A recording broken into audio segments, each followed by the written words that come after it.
Hi everybody, Patanjali has seen one of the most sensational growth stories in the history of India. Patanjali has taken the country by storm. A tectonic shift to Indian FMCG marketing today is what Baba Ramdev is doing. Patanjali Ayurved has disrupted the FMCG space. Patanjali is in every single sector. Patanjali Ayurveda is now India's fastest growing consumer products brand. And the entire country was stunned to see how Patanjali crushed its competitors in ways that they could never fathom. आज पतंजलि केवल योग नहीं but अपने FMCG products के लिए जानी जाने वाली कंपनी है. Company that we're putting the spotlight on is Patanjali Foods. Stop me if you can. That's the challenge Patanjali Ayurved's Baba Ramdev has issued to multinational companies that he's competing against. This year he is targeting 5 to 6,000 crore, which means that he has arrived because that's the scale at which the Godrejas and the Maricos and the Imamis of the world are operating. And this growth story was so crazy that while Dabur took 140 years to hit a revenue of 11,500 crores, Patanjali Ayurved took just 18 years to hit a revenue of 10,730 crores. And the entire Patanjali Group in 18 years touched a revenue of 45,000 crores. But you know what? Just like its rise, Patanjali has also made the most sensational mistakes that has ended up causing such a dramatic downturn for the brand that now they're embroiled in court cases with the state governments. They have had terrible quality issues and many of their products have come under fire for misleading claims. Baba Ramdev and his venture Patanjali have not been far from controversy. Patanjali, a household name in India, has been in the news for its misleading advertising practices. The Patanjali hearing case is happening in Supreme Court. Supreme Court has come down heavily on the misleading ads by Patanjali. The Supreme Court has said that they are not satisfied with Baba Ramdev's apology. And all of this put together has caused such a dent in their numbers that from 2017 to 2018, Patanjali Ayurved's revenue dropped by 10% and their profits nearly dropped by 50%. And even today, 6 years later, their numbers are still stagnating. This is what makes Patanjali an epic case of rise and fall in the Indian FMCG space. So the question is, how on earth did Patanjali become so big so fast? What were Patanjali's business strategies that caused the meteoric rise in the Indian market? After the rise, what mistakes did they make because of which it caused an epic failure of Patanjali the brand? And most importantly, what are the business lessons that we need to learn from the rise and fall of Patanjali? This video is brought to you by Growth School. People, according to a recent survey and several reports, 2025 will be even tougher for job prospects, which is why staying updated with the latest skills is absolutely essential in the job market. And here's where Growth School is here to help you out to stay updated and to help you upgrade your skill set. Growth School is hosting a 3-hour mega masterclass on artificial intelligence, and this masterclass is being conducted by my dear friend Vaibhav Sisinthi. I will attach the link to it in the description. Usually this masterclass is a paid masterclass, but if you're among the first 1500 people to click the link in the description, you will get a bonus worth 5,000 rupees, which includes 250 plus prompts, which will be an absolute game changer for you. In this masterclass, you will get to learn unique job hunting strategies, salary hike strategies, data analytical skills, presentation skills, and even business strategies. And this masterclass is for everyone, whether you are in tech or non-tech like sales, marketing, HR, operations, entrepreneurship, or even if you are a freelancer. Almost 1 million people have already attended this masterclass and they are doing very well in their careers. I have personally attended this session and I found it incredibly valuable for our business. So don't miss out on this opportunity and join their free 7 PM session, which is conducted every single day. So go ahead and register for Growth School now. And also don't forget to join their WhatsApp group for regular updates. This is a story that dates back to early 1990s when young Ramdev completed his studies, had learnt yoga at an ashram and took a vow of renunciation. And eventually, he promised to be in the seva of the people for the rest of his life. So he used his knowledge of yoga to teach people in small camps of just 50 to 100 people in the smallest villages of India.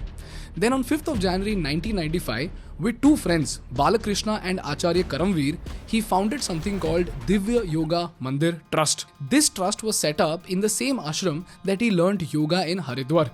And under this trust, they offered yoga camps and established an Ayurvedic pharmacy. So while Ramdev was busy with classes, Balakrishna hatched a business strategy. He hired Ayurvedic doctors to diagnose patients for free and deployed a razor blade model. So while the medical consultation was free, the medicines were not free. In fact, we even read that in 2002, the doctors in the trust were instructed to write up medicines for no less than 1500 rupees. So this model was supposed to help them attract crowd in large numbers and also generate healthy revenue for the trust. So the people who came to do yoga ended up taking free consultation, and eventually they bought the Ayurvedic medicines from the Divya pharmacy itself. And this was the business model of Ramdev and Balakrishna for 10 long years. Then in 2002, something life-changing happened. Baba Ramdev was approached by a popular religious channel called Astha TV. But for some reason, he couldn't get the slot. But because of this proposal, he fell in love with the idea of connecting with the people at a large scale through TV. So he approached Astha TV's competitor, Sanskar TV, and he was given a 20-minute slot in the morning to teach yoga. And this is where, ladies and gentlemen, Ramdev Baba became an OG creator, attracting thousands of people towards his brand. बाकी दूसरे जो 7 प्राणायाम है उनको भी कर सकते हैं, उससे आपका शरीर और ज्यादा स्वस्थ रहेगा। ये बात महत्वपूर्ण है हमारे स्वास्थ्य के लिए, हमारे आरोग्य के लिए। ये 2 से 3 मिनट खाली यही अभ्यास कर लिया तेजी से। This is where the third phase of Ramdev brand started, where his paid yoga camps became a sensation all across India. Look at this. His Bangalore yoga camp was attended by 7,800 people with a ticket cost ranging between 500 to 2,100 rupees. So on an average, the revenue from this 7-day camp is estimated to be 75 to 80 lakh rupees. Similarly, his Nashik camp in December 2005 reportedly mopped up 3 crore rupees. And these yoga camps became so big that even celebrities started coming to Ramdev Baba. तो एक बार जोरदार ताली बजाओ है इसके लिए। इतना तो हौसला रखा। 10-20 बार कर लिया तो इससे पूरी ऊर्जा आ जाती है। जो गुरु को पकड़ के रखेगा वो दुनिया में किसी से नहीं हिलेगा। वाह माशाल्लाह, बस आपकी कृपा। बहुत दिनों में आपसे। This is how Ramdev Baba built a cash machine using his teachings and personal brand. And this is when he and his friends decided to level up the game. With all the funds that they were receiving from yoga, Ramdev and Balakrishna founded something called Patanjali Yogpeeth, which is a 200-bed Ayurvedic hospital and college. Then in 2006, Patanjali Ayurved Limited was set up, and Patanjali had moved from being a yoga events-based company and Ayurvedic pharmacy to debuting in the food processing industry of India. So they established food processing units that processed corn, soybean, barley, oats, millets, and even produced packaged spices and soaps. Now the reason why Patanjali as a brand became big and drew so much traffic was because of the Ramdev brand. Ramdev Baba became the face of the company, and he was the perfect embodiment of health, wellness and the Indian culture. So he had the right credibility and the perfect fan following to build a massive pull among the masses. In fact, Patanjali became a very successful brand based on 2 stories. Number 1 was the deep-rooted Indian culture of yoga and Ayurveda. So if you look at their brand slogan, it says Prakriti Ka Ashirvad, which means blessings of nature. So Patanjali is positioned as a company that makes natural products available at affordable prices.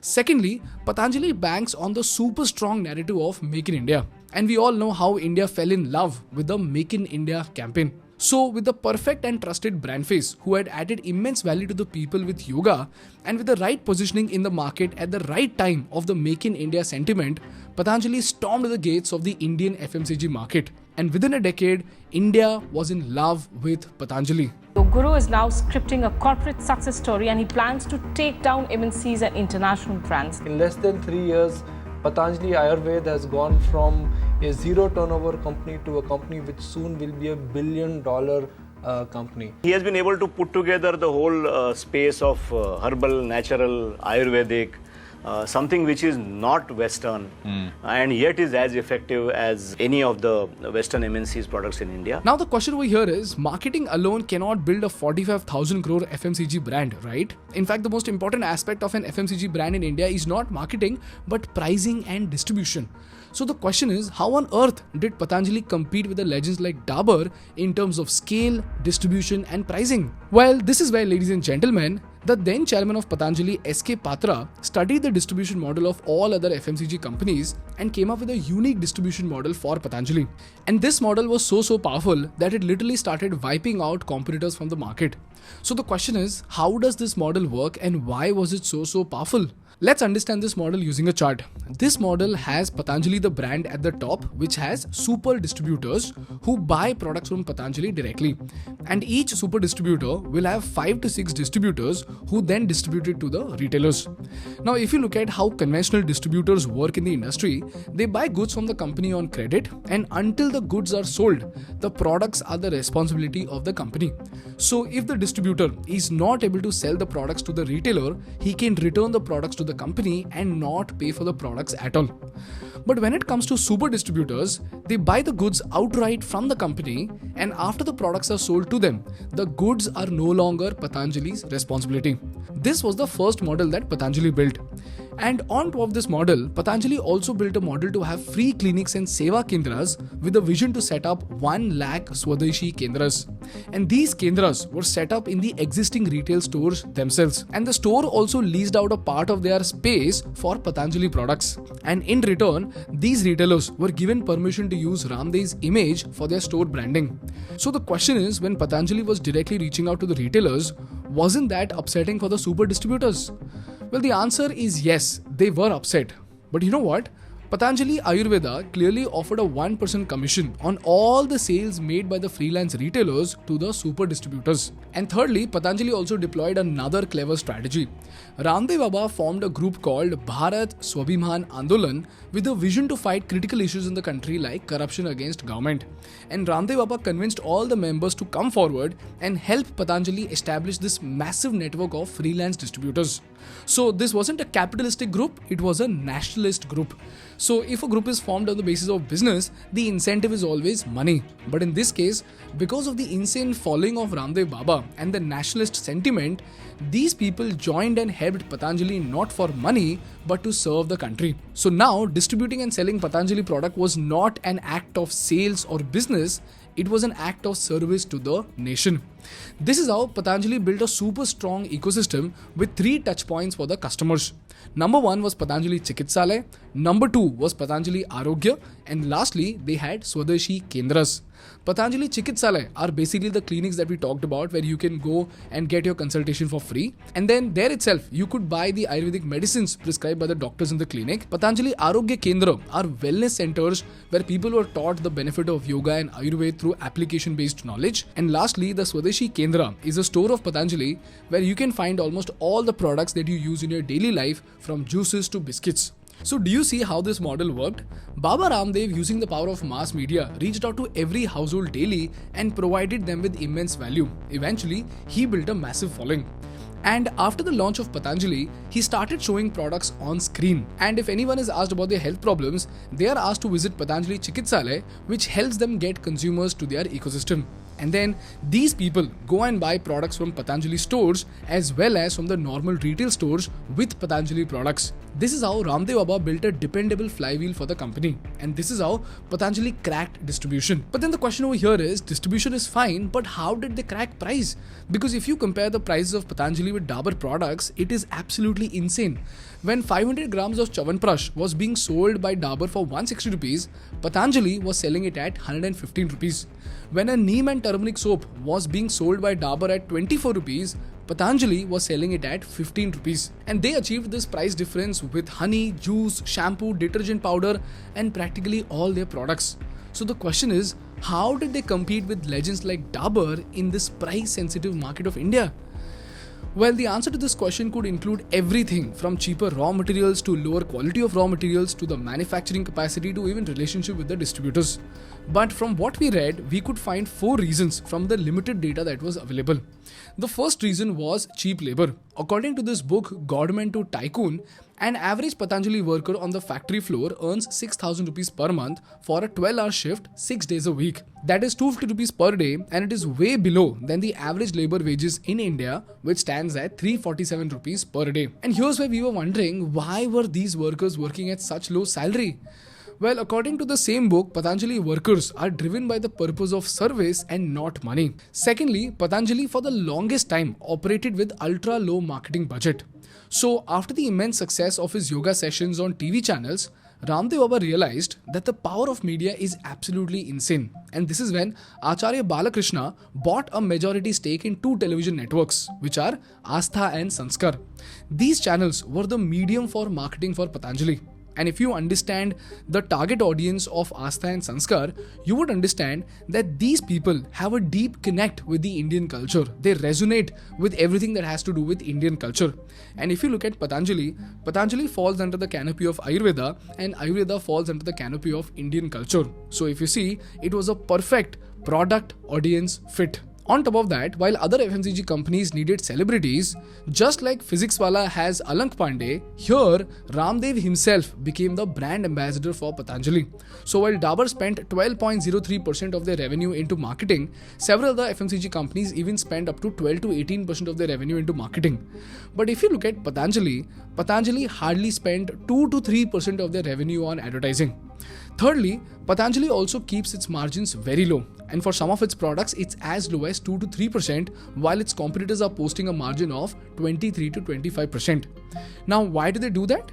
They do it because they achieve very high volumes, and B, once the trust is built with the consumers, they believe that they could make higher margins with other products like ghee and toothpaste. And cherry on the cake, they also had donations coming into their trust, which could help them survive even with very low margins. And lastly, Patanjali also achieved backward integration. In short, they did everything from manufacturing their products to distribution to even transportation.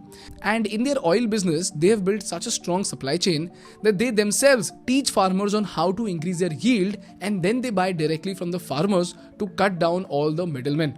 In fact, Ramdev even set up his own logistics company called Patanjali Parivahan, specially for transporting their goods. This is how, by cutting off the middlemen, Patanjali was able to leverage their supply chain to increase their margins and keep their prices very, very low.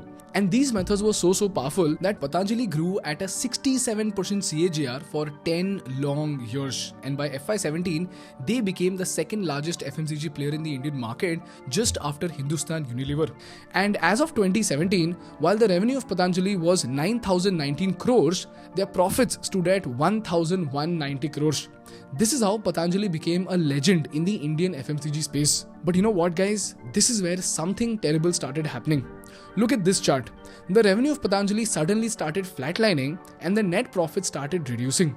So the question over here is, what exactly suddenly went wrong? Well, this entire story started with GST in 2017. GST has been passed. This is expected to be implemented in 2017. Launch of the GST, India's biggest tax reform. GST Council has finalized its recommendation on almost all issues based on consensus. You see, when GST was rolled out by the central government in 2017, it mandated multiple monthly returns to improve compliance. But Patanjali's technology backend was not ready for GST-related inventory and invoicing management in time. According to this article, while its competitors like HUL and ITC used cutting-edge technology to make GST-compatible inventory and invoicing management system, Patanjali failed to do the same. This created an inventory mismatch and resulted into something called a bad replenishment cycle. And if you don't understand replenishment cycle, here's a very simple example of the same. Let's say your store sells 20 cans of soda daily and has 100 cans in stock. And let's say it takes 3 days for the new stock to arrive. So when you have 60 cans left, you reorder 100 more cans. This is called the replenishment cycle, where the sale rate is of 20 cans per day. The reorder point is when there are 60 cans left and the lead time is 3 days. This ensures that you always have enough stock to meet demand. So this entire process is called the replenishment cycle, which is the process of identifying the store needs and placing the order to keep the inventory always stocked up. Now, if you see this cycle carefully, in this cycle, if the lead time increases, the orders will arrive late and eventually the store will soon run out of stock. Now, in case of Patanjali, very often the stores were out of stock of Patanjali products and nearly 90% of the small retail outlets and chikitsalayas were running out of stock. So from 2017 to 2018, Patanjali's revenue dropped by 10% and profits dropped by nearly 50%. And during this time, Patanjali made another move.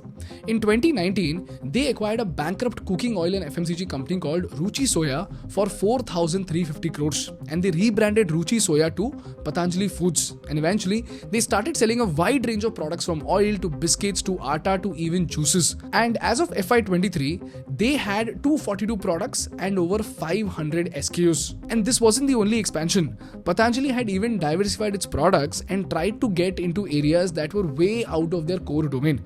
From launching a WhatsApp rival called Kimbo to a SIM card to solar panels to even their own jeans brand, Patanjali tried everything. And this rapid expansion put a massive load on Patanjali. So with over 2,500 products, the company had to subcontract production to third-party suppliers because their own production was no longer able to take it. This made it extremely difficult for them to keep tab on quality standards. And then something worse came out when many tests done by the government labs found that Patanjali was selling substandard products. In May 2017, it was reported that 32 out of its 82 product samples had failed quality tests. And in 2022, a sample of their ghee was found to be adulterated and didn't meet safety standards. Similarly, in May 2024, their Son Papdi also failed to meet quality standards, leading to the arrest of some officials. उधर योग गुरु बाबा रामदेव की company Patanjali के लगभग 40 products Uttarakhand स्थित हरिद्वार के आयुर्वेद और यूनानी कार्यालय द्वारा किए गए टेस्ट में फेल हो गए हैं। ये वही चीज है, तो पहले इम्यूनिटी बूस्टर थी, अब दवा कैसे हो गई? Adulterated honey that has been sold by major brands in the country, such as Patanjali. Baba Ramdev and his venture Patanjali have not been far from controversy. The government has criticized Patanjali over allopathic medicines. It has said Patanjali questioned allopathic medicine's efficacy and denigration of a medicine system is discouraged by the government. So all of these issues put together, they put a massive dent on Patanjali the brand because the entire brand was built on trust and wellness. And the final nail in the coffin came in with false advertising claims. Ramdev Baba has been known to make dangerous claims to his audience. For example, he rejected allopathy medicines for conditions like fever, typhoid, liver damage and even skin problems. And he asked his audience to switch to Ayurvedic products by Patanjali. In another video, he also claimed that chemotherapy, radiation and surgery do not address the cause of cancer. Instead, Patanjali's anti-cancer juice combined with a strict diet regimen helps cure all types of cancer in 7 days to 2 months. Patanjali ने Covid vaccination और allopathy के खिलाफ negative प्रचार किया है। साथ ही खुद के आयुर्वेदिक दवाओं से कुछ बीमारियों के इलाज का झूठा दावा भी किया है। मिर्गी, एपिलेप्सी जो मैं थोड़ी देर पहले बता रहा था, इस तरह की समस्या कहते हैं बादाम पार्क, बादाम रोगन, मेधावटी और अनुलोम विलोम करा दीजिए। 100% इस बच्चे की समस्या का समाधान हो जाएगा। नहीं तो जिंदगी भर फिर एपिलेप्सी की दवाई चलती है, फिर मेमोरी वीक हो जाती है, जिंदगी बहुत दूभर हो जाती है। Publishing misleading advertisements despite their undertaking. The Supreme Court stepped in November 2023, warning Patanjali to stop such claims and threatened a penalty. Then in 2021, during the COVID-19 pandemic, Patanjali even launched a herbal tablet called Coronil, which claims to be treating and to be the cure for coronavirus. In fact, last year, the court ordered them to stop making such claims and threatened to impose a fine of 10 million rupees for every product. But in spite of that, Patanjali and Ramdev Baba both defended their products, and the marketing did not stop. In fact, they recently ran a front page ad in a newspaper claiming to cure serious diseases like cancer, blood pressure, diabetes and epilepsy. This led to the Uttarakhand government suspending licenses for 14 Patanjali products due to the repeated violation of drug advertising laws. So all these factors resulted in an erosion of the trust in the brand. And now, Patanjali Ayurved has stagnated to an extent where they haven't touched their revenue or profit numbers of FY17 also. So now, whether they'll be able to make a comeback or not is something that only time will tell. But regardless of that, with this insane rise and fall of Patanjali, we as students of business have some very important lessons to learn. Lesson number 1. India is a highly person-driven country, and personal branding is a superpower that every founder must cultivate if they want to dominate the Indian market. And just like Ramdev Baba built his personal brand using TV, today every founder can build a very strong personal brand with YouTube and Instagram. Now, even though it seems far-fetched, in 3 years you will realize that it is the most underrated superpower to cultivate. Lesson number 2. Reputation and trust are two of the most difficult things to build. But if you use that reputation to fool your customers, initially you will make a lot of money. But the moment people find out, you will lose all of it in a jiffy.